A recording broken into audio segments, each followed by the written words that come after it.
There are sounds that haunt you forever. Not screams, not gunshots. Those are loud, obvious. The brain can process them, file them away, call them accidents or nightmares or things that happen to other people. No.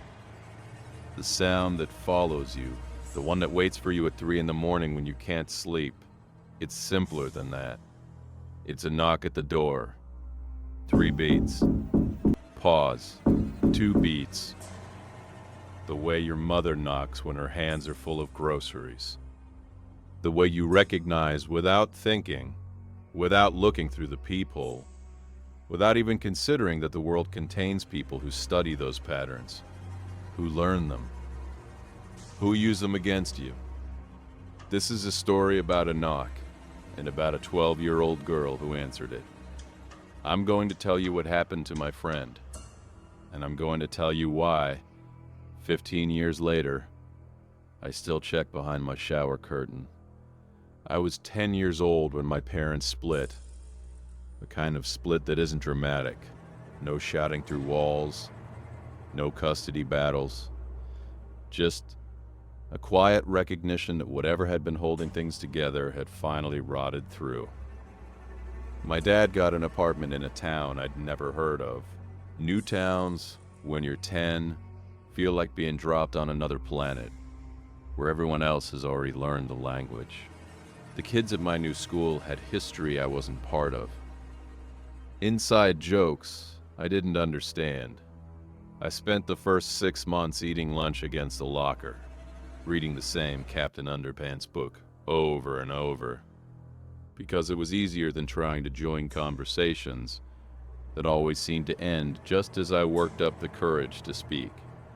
But kids are resilient, or maybe just desperate. By the time I was 12, I'd found my foothold, and it came through my dad's only real social connection in this place. A family he'd befriended. Single mother, 3 kids. The oldest was a girl. Let's call her Sarah. She was 14 when I really got to know her. 2 years older, which at that age is an uncrossable canyon. She wasn't my friend. Exactly. She was just there. Someone who represented everything I thought was impossibly cool. She knew how to talk to boys without turning red. She'd been to parties. She'd smoked a cigarette once and didn't cough. We ended up sharing friends. That's how it works in small towns. You live on the same street. You're in the same group. Simple as that. And one of those shared friends was a kid named Rob. Rob was the kind of friend you have at 12 that feels like it will last forever. The kind where you build ramps for bikes in the woods and share headphones listening to music you're both pretending to understand. He lived down the road from Sarah's family, close enough to walk. Close enough that on December 18th, 2008, 1 week before Christmas, he thought nothing of heading over there to hang out. December 18th, 1 week before Christmas. I want you to remember that date. I want you to hold it in your mind while I tell you the rest. Because Christmas has a sound, doesn't it? A feeling. The crunch of snow that might actually be salt on the roads. The way houses glow from the outside with lights that say, "We are warm in here. We are safe. We are together." Sarah's house had those lights. They didn't help. To understand what happened that night, you have to understand something about Sarah's mother. She was a helper. The kind of person who works in social services. She'd been assigned to assist a woman through her work. Someone struggling. What matters is her sister. The sister had been institutionalized. That's the word they used back then. Institutionalized. Like she was a document being filed away. She'd been in a mental health facility. One of those places we don't talk about in polite company. Where the doors lock from the outside. And recently, she'd been released. Not cured. not healed, just no longer the state's responsibility. Given back to a world that doesn't have systems for monitoring the dangerous, only for containing them until the funding runs out. Here's what I know about the sister. She was clever, patient, the kind of predator that doesn't hunt in alleys or dark parking lots. She hunted through conversation, through the information her sister didn't realize was dangerous, through the casual details that slip out when you're comfortable. Sarah's mother mentioned her work schedule, mentioned that her kids were old enough to be alone for a few hours, mentioned the neighborhood, the house, the way she knocked when coming home. 3 beats, pause, 2 beats, so they'd know it was her. The sister learned this, studied this, practiced this, waiting for the right night.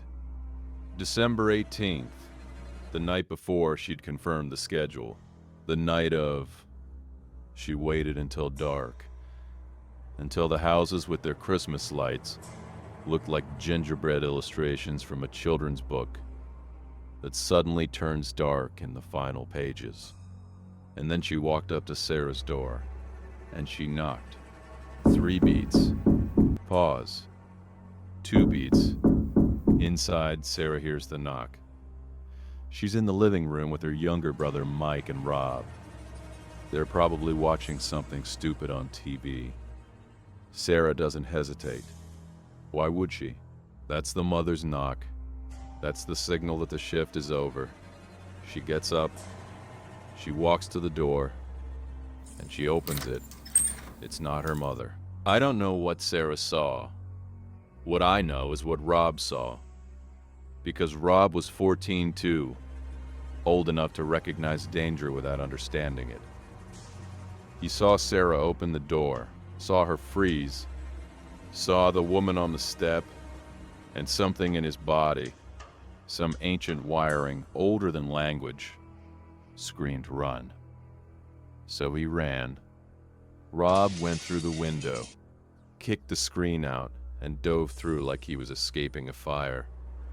He ran down the road to his house, to his bed, where he shook under the covers, telling himself he'd overreacted, telling himself Sarah was going to be so pissed at him. He never thought twice about it. That's what he told me later. He said, "I just ran. I didn't even look back." Mike got out, Sarah's younger brother. He ran through doors, made it to the neighbors, pounded on their door, screamed something that got them to call 911. The police came, the lights came. The Christmas lights on the house kept glowing red and green and white, while the red and blue lights strobed across them. And inside they found Sarah. I need to be careful here because Sarah was a person, not a story. A girl who liked music I thought was too loud and had friends I was intimidated by. She was decapitated, in the bathtub, naked. The water was red, or pink, or some color that water shouldn't be. They couldn't find her head. The sister had hidden it. This is the detail that wakes me up at 3 a.m. Not the violence of the act, but the deliberation after. The time it took. The sister, alone in that house with what she'd done, deciding where to put, where to hide. They found it in the presents. Christmas presents. Wrapped boxes stacked in a bedroom, waiting for December 25th that would never arrive for Sarah. The police went through them one by one, unwrapping gifts that would never be opened by the intended hands, and in one of them, one that was heavier than it should have been, they found her head. I don't know which present. I don't know if Sarah had helped wrap it, if she touched the paper that would become her coffin. I'm glad I don't know. I wasn't allowed to go to the funeral. My parents decided I was too young. That 12 was too close to 14. They were probably right. Rob disappeared. Not literally, but the Rob who'd run through windows was gone, replaced by someone who flinched at loud noises and never hung out at anyone's house if the parents weren't home. Eventually he moved away. Mike, Sarah's brother, I don't know what happened to him. I hope he's okay. I hope he got therapy and whatever magic combination of support lets you survive being 10 and running from your sister's murder.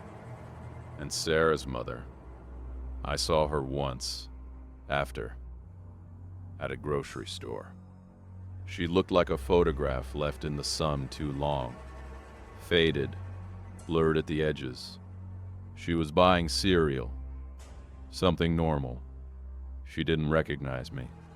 I let her buy her cereal, and I walked out to the parking lot, and I sat in my dad's car, and I cried for 40 minutes.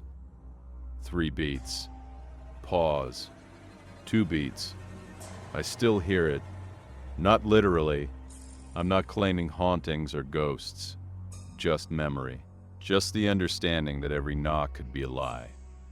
That every pattern we trust exists only because we haven't met the person patient enough to break it. I check behind my shower curtain. Every night. Every single night. Even in hotels. Even in places where no one knows my name or my patterns or my mother's knock. Because the sister taught me something I can't unlearn. That the world contains people who will study you, who will learn the rhythms of your safety and use them to destroy you. Sarah was 14. She was 2 years older than me, which meant she was infinitely older, infinitely more prepared, infinitely safer in the ways that 12-year-olds imagine 14-year-olds to be safe.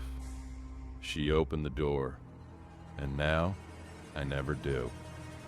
Not without checking, not without asking who it is. Even when I know, even when it's 3 beats pause, 2 beats, and my mother's voice calling my name. Because what if one day it's not? What if one day someone has learned and waited and chosen my door? This is the sound that haunts me, not screams, not gunshots, a knock at the door. 3 beats, pause, 2 beats. If you're listening to this and you're young, and you're alone in a house right now, check the door, check the window. It won't save you from everything, but know that the world is both safer and more dangerous than you think, and that the patterns you trust are only trustworthy until someone decides to break them. Rest in peace, Sarah. I'm sorry I didn't know you better. I'm sorry I didn't answer the door.